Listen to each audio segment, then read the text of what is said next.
जब किसी मंदिर में नई मूर्ति स्थापित होती है तो सबसे अंतिम और सबसे पवित्र क्रिया होती है मूर्ति की आंखें खोलना।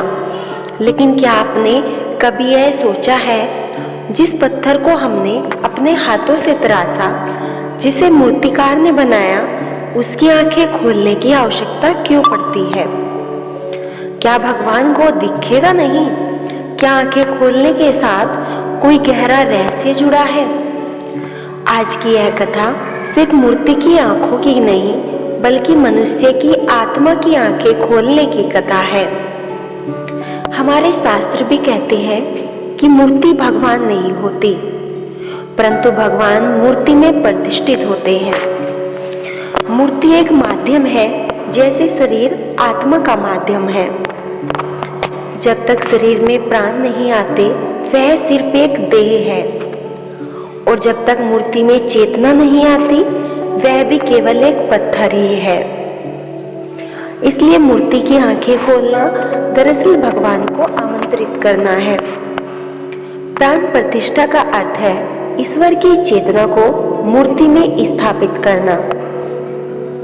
इस प्रक्रिया में मंत्र उच्चारण होता है, अग्नि का आह्वान भी होता है, फिर देवताओं का आह्वान होता है, और सबसे अंत में होता है नेत्रोन्मीलन, यानी कि मूर्ति की आंखें खोलना। शास्त्रों में कहा गया है, जब तक नेत्र नहीं खुलते तब तक देवता मूर्ति में प्रवेश भी नहीं करते।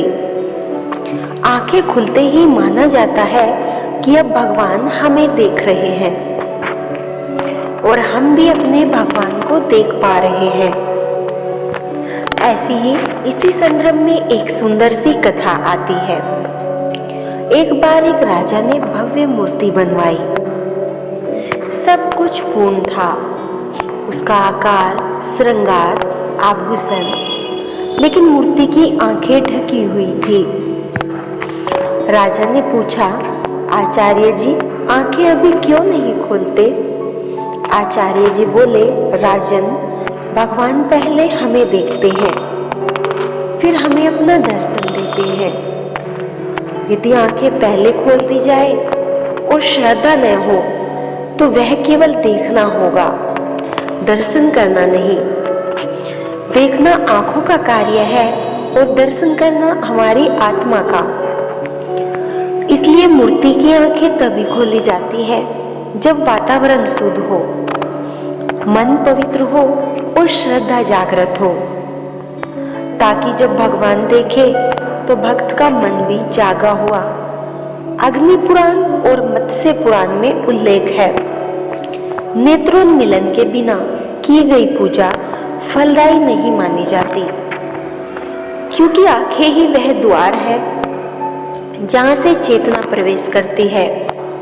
जब तक प्राण प्रतिष्ठा नहीं होती, तब तक मूर्ति की आंखों को बंद रखा जाता है, यानी कपड़े से ढकी रहती है।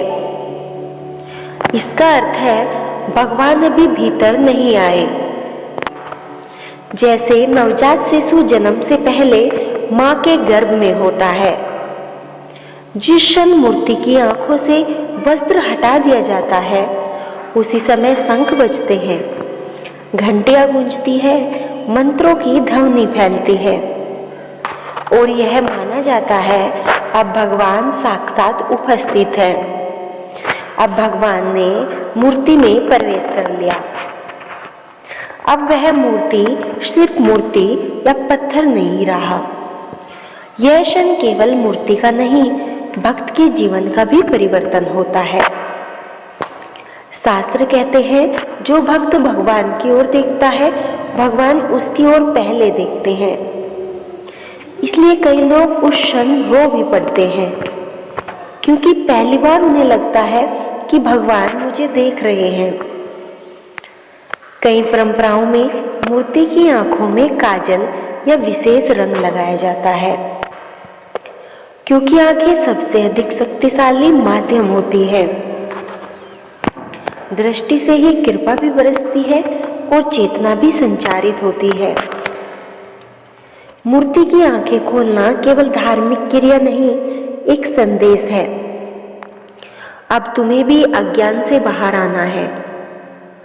जैसे मूर्ति की आंखें खुलती हैं, वैसे ही हमारे भीतर की आंखें खुल हमारा विवेक भी जागे, हमारी आत्मा जागृत हो। जब अगली बार आप किसी भी मंदिर में जाएं और भगवान की आंखों में ध्यान से देखें, तो यह बात हमेशा याद रखना कि यह केवल पत्थर नहीं, यह वह चेतना है जो आपको भी जागृत करना चाहती है। क्योंकि भगवान की आंखें तभी खुलती हैं जब भक्त का हृदय भगवान को देखने के लिए तैयार होता है। अगर आपको वीडियो अच्छी लगी तो लाइक और शेयर करें और हमारे चैनल को सब्सक्राइब करें। राधे राधे, जय श्री कृष्ण।